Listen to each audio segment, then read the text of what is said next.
राधे राधे, हरे कृष्णा। कैसे हो आप सभी लोग? आशा करती हूँ आप सभी परम मंगल में होगे, स्वस्थ होगे, अच्छे होगे। आप में से अनगिनत भक्तों का मैसेज था कि दीदी राधा जी की छठी कौन से दिन है, राधा जी की छठी पे पूजा अर्चना वंदना कैसे करें, कैसे मनाए राधा जी की छठी, क्या क्या करें उपाय जिससे हमारे घर पे भी राधा रानी की विशेष कृपा हम पर बनी रहे। तो अगर आप लोगों ने 3 सितंबर को राधा अष्टमी बनाई है या फिर 4 सितंबर को, 2 दिन थी राधा अष्टमी, चाहे आपने 3 को बनाई हो चाहे 4 को बनाई हो, लेकिन आप राधा जी की जो छठी है वो मैंने पंचांग देखकर मैं आप लोगों को बता रही हूँ, वो आपको 9 सितंबर को ही बनानी है। 9 सितंबर को आपको छठी बनानी है और छठी हमेशा सूर्य अस्त होने से पूर्व बनाई जाती है, 12 बजे के बाद बनाई जाती है। रात्रि के 12 बजे नहीं, दिन के 12 बजे के बाद ही छठी बनाई जाती है। छठी सेलिब्रेशन में हमेशा कड़ी और चावल का बनना बहुत ज्यादा अनिवार्य होता है। आपके घर में अगर लड़कियों की छठी नहीं पूजती है तब भी आपको राधा जी की छठी पूजनी चाहिए। क्यों, मैं बताती हूँ।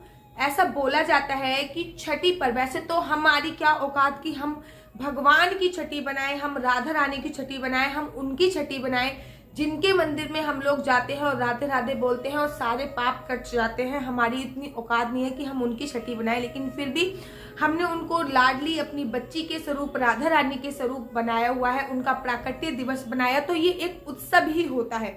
तो इस उत्सव का संपूर्ण समावेश तभी विश्राम होता है जब हम छठी बनाते हैं।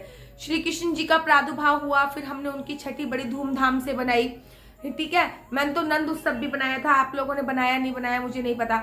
उसके बाद राधा रानी का प्रादुर्भाव हुआ, अब राधा रानी की छठी भी हमें बड़ी धूमधाम से बनानी चाहिए। बड़े सारे लोगों का ये भी प्रश्न होता है कि दीदी हमारे घर पे लड़कियों की छठी नहीं बनाई जाती। अगर नहीं बनाई जाती तो ये प्रथा बंद करवाई जाए और लड़कियों की भी छठी बनाई जाए, क्योंकि लड़का लड़की में कोई भी भेद नहीं होता है। और बेसिकली छठी पर होता क्या है, छठी पर माया रूपी छठी मैया पृथ्वी लोक पर आती हैं और जिस भी बच्चे का जन्म हुआ होता है, जिस भी बच्चे का जन्म हुआ होता है उसकी 6 दिन बाद किस्मत लिखी जाती है। इसलिए छठी मैया के आगमन के लिए आपको घर के बाहर दिए भी जलाने चाहिए, रंगोली भी बनानी चाहिए। ऐसा बोलते हैं कि जब भी बच्चे की छठी हो, आपने देखा होगा कि मेरे घर में जब भी मेरी 3 भतीजियां हैं और तीनों की छठी बनाई गई है और विशेष तौर पे काजल लगाई की रस्म जो मैंने खुद ही अपने हाथों से करी थी वो भी कराई गई है। छठी पर थोड़ा सा आपको घर के बाहर डेकोरेशन जरूर करना चाहिए, क्योंकि बोला जाता है कि छठी मैया आती हैं और जब वो खुश हो जाती हैं, उनका स्वागत आदर सत्कार होता है, खुश हो जाती हैं तो वो अच्छे मूड से बच्चे की किस्मत लिखती हैं, ऐसा बोला जाता है, ठीक है। अब राधा रानी की जो छठी है वो 9 सितंबर को बनाई जा रही है।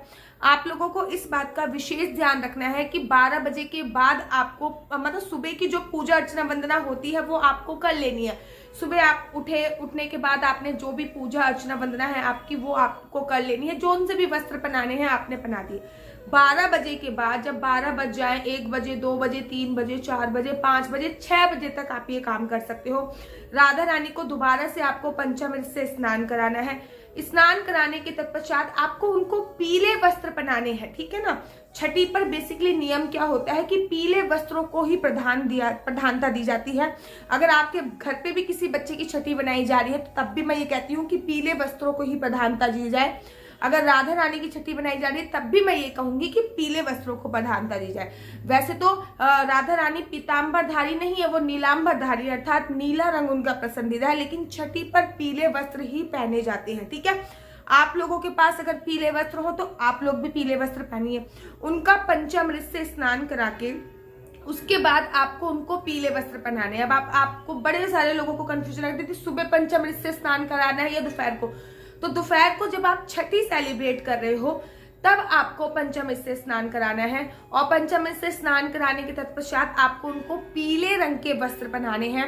पीले रंग के वस्त्र पहनाने के बाद अच्छा सा आपको उनका श्रृंगार करना है।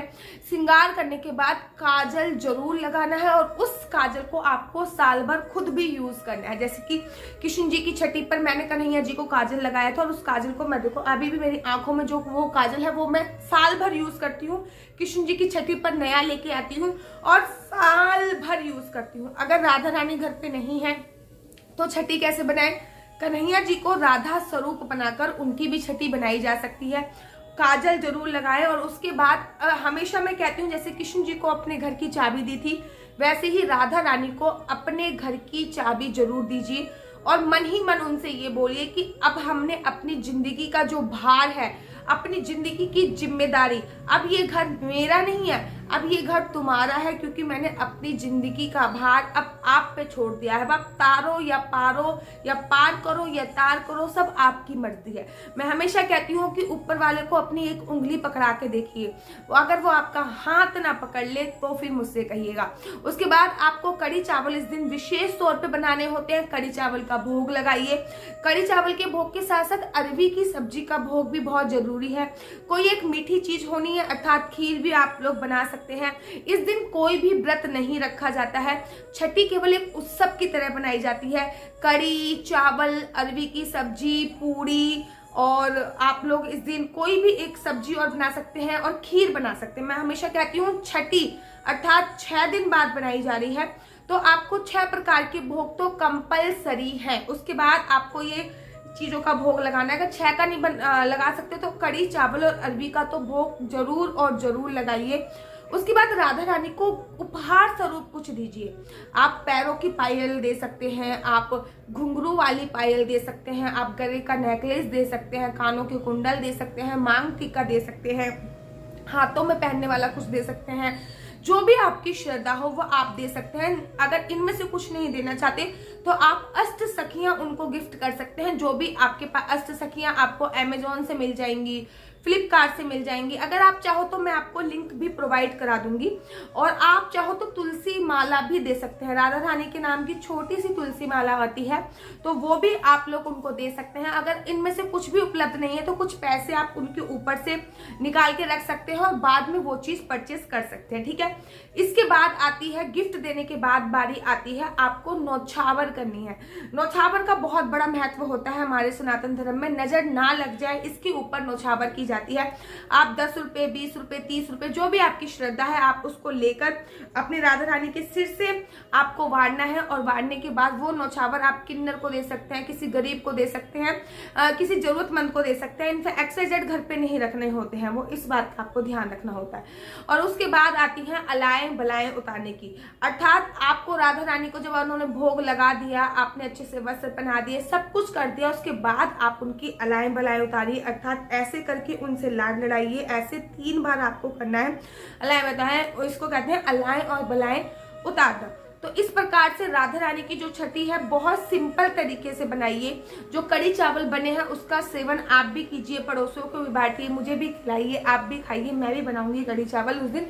और बहुत अच्छी तरीके से राधा रानी की जो छठी है उसको सेलिब्रेट कीजिए। आप सभी लोगों को राधा रानी की छठी की अनंत और अनंत और अनंत शुभकामनाएं। और आप लोगों को कैसी लगती है मेरी वीडियो? अगर आप लोगों को मेरी वीडियो अच्छी लगती है तो आप अपना यूट्यूब चैनल हरि बोल को लाइक से सब्सक्राइब करना बिल्कुल भी मत भूलिए। तब तक के लिए मुझे दीजिए इजाजत। राधे राधे, हरे कृष्णा, हरि